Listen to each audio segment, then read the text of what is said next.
बिस्मिल्लाहिर्रहमानिर्रहीम। अस्सलाम वालेकुम सामीन और नाज़रीन। मैं Iqbal Shah advocate Nizampur legal clinic में आपकी खिदमत में हाजिर हूँ।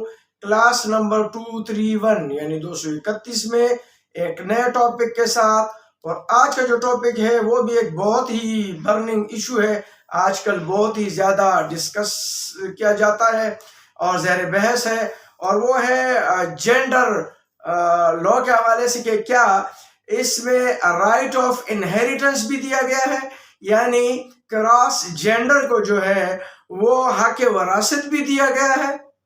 तो इस पे आज हम बात करेंगे कि जो हाल ही में जो बिल पास किया गया है ट्रांसजेंडर का, क्या उसमें हक वरासत भी दिया गया है क्रॉस जेंडर को, जो कि इससे पहले कभी भी वरासत में इनको हिस्सा नहीं दिया जाता था। तो चलते हैं इस एक्ट के कौन से चैप्टर में और कौन से सेक्शन में इनको राइट ऑफ इनहेरिटेंस या हक वरासत दिया गया है, चलते उसको डिस्कस करते हैं, उसको पढ़ते हैं, समझते हैं और फिर उस पर बात करते हैं। तो ये चैप्टर 5 है, ये याद रखें कि टोटल चैप्टर 7 है, इसमें सेक्शन 21 है और इस बिल में। और आज हम ये चैप्टर 5 में जो है वो पढ़ेंगे protection of right of transgender person. Transgender person को मुख्तलिफ किस्म के राइट दिए गए हैं, जिसमें राइट ऑफ इनहेरिटेंस में इसमें हम क्लास बाय क्लास मुख्तलिफ राइट की बात करेंगे। राइट ऑफ एजुकेशन है, राइट ऑफ वो है राइट ऑफ एम्प्लॉयमेंट है, इसी तरह दीगर और हैं, राइट ऑफ हेल्थ है, right of hold public office है, राइट टू वोट है, राइट टू असेंबली है। ये तमाम हम नंबरवार डिस्कस करेंगे, लेकिन आज हम राइट ऑफ इनहेरिटेंस जो है उस पे हम डिस्कस करेंगे।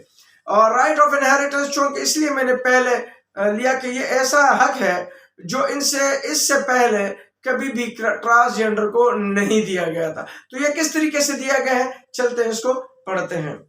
ये है सेक्शन 7। राइट ऑफ इनहेरिटेंस जो है ये ट्रांसजेंडर जो एक्ट है इसमें सेक्शन 7 में दिया गया है राइट ऑफ इनहेरिटेंस यानी हक वरासत।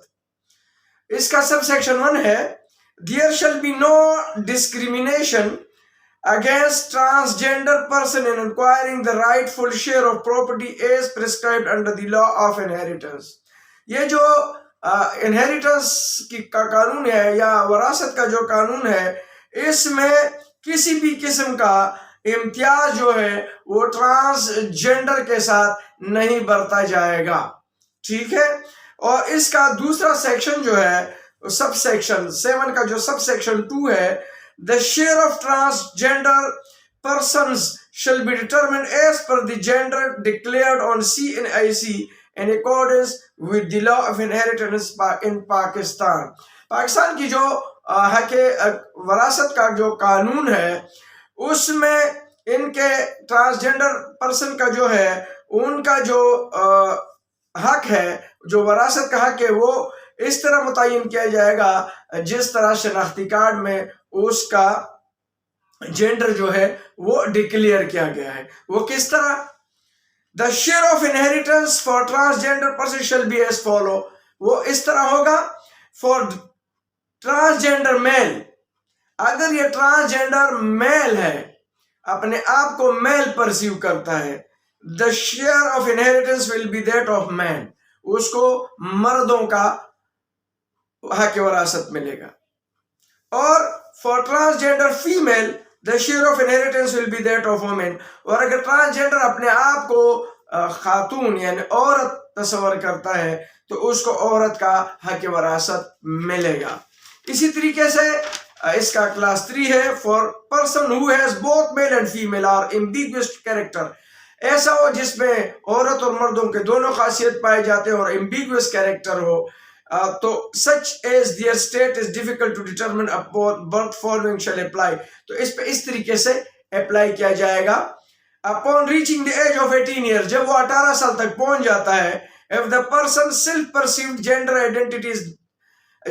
identity is transgender male, अगर वो अपने आप को मेल तस्वर करता है, the share of inheritance will be that of man, तो उसका हिस्सा जो है हक वरासत में मर्दों का मिलेगा।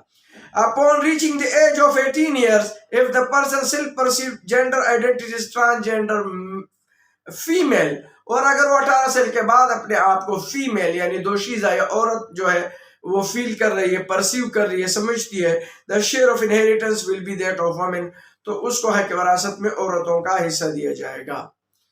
अब सी है, upon reaching the age of 18 years, 18 साल पहुंचने के बाद, if the person self perceive gender identity is neither transgender man ना ट्रांसजेंडर वुमेन, ना वो मर्द महसूस कर रहे हैं ना औरत, तो इस तरह क्या होगा, the share of inheritance will be an average of 2 separate distribution for a man and women, तो ये 2 तरह का जो है डिस्ट्रीब्यूट होगा, मैन और वुमेन दोनों के हैसियत से 2 एवरेज होगा, 2 एवरेज पे तनासुब से तकसीम होगा, औरत और मर्द के तनासुब से इस पे तकसीम होगा, उसको दिया जाएगा। Below the age of 18 years, अब 18 साल से कम है, the gender as determined by medical officer, तो मेडिकल ऑफिसर जो है on the basis of predominant male और फीमेल फीचर, और जो उसमें गालिब मेल और फीमेल के पहले से जो फीचर आएंगे या पाए जाएंगे, उसी के मुताबिक उसका हक वरासत दिया जाएगा। अगर उनमें औरतों की खासियत ज्यादा पाई जाती है तो औरतों की, अगर उनमें मर्दों की पाई जाती है तो मर्दों, क्योंकि अक्सर हम देखते हैं क्या हमारे यहाँ जो ट्रांसजेंडर नहीं है तो उसमें भी बच्चों को हक वरासत दिया जाता है, अगर लड़की है तो लड़की का, मर्द लड़का है तो लड़के का, तो इसी तरीके से अगर उसमें वो खासियत लड़कों का पाया जाता तो लड़कों का दिया जाएगा, अगर लड़कियों का तो लड़कियों का दिया जाएगा। ये जो है चैप्टर 5 था, सेक्शन 7 था, और इसमें हम राइट ऑफ हेरिटेंस जो है वो ट्रांसजेंडर का पढ़ रहे थे। उम्मीद है कि आप समझ चुके होंगे, क्योंकि ये एक बहुत ही पहली बार हो रहा है हमारे मुल्क में कि हम ट्रांसजेंडर को जो है वो हक वरासत, ये बहुत बड़ी बात है, क्योंकि उनको बेचारों को घरों में भी कोई नहीं छोड़ता, अपने ही लोग, अपने ही वालिदैन, अपने बहन भाई उनको मार देते हैं, घरों से निकाल देते हैं, लेकिन कानून ने जो है अब इनको हक वरासत जो है उसमें भी हिस्सा दिया गया है। तो आज के लिए इतना ही, लेकिन जाते जाते मैं आपसे ये जरूर रिक्वेस्ट करूंगा कि अगर आप मेरे चैनल में नए हैं तो आप मेरे चैनल को लाइक करें, कमेंट्स करें, सब्सक्राइब करें, और बेल आइकन को भी आप जरूर प्रेस किया करें ताकि मेरे आने वाले वीडियो आप तक पहुंचते रहें। आज के लिए इतना ही, इजाजत चाहता हूं, अल्लाह हाफ़िज़।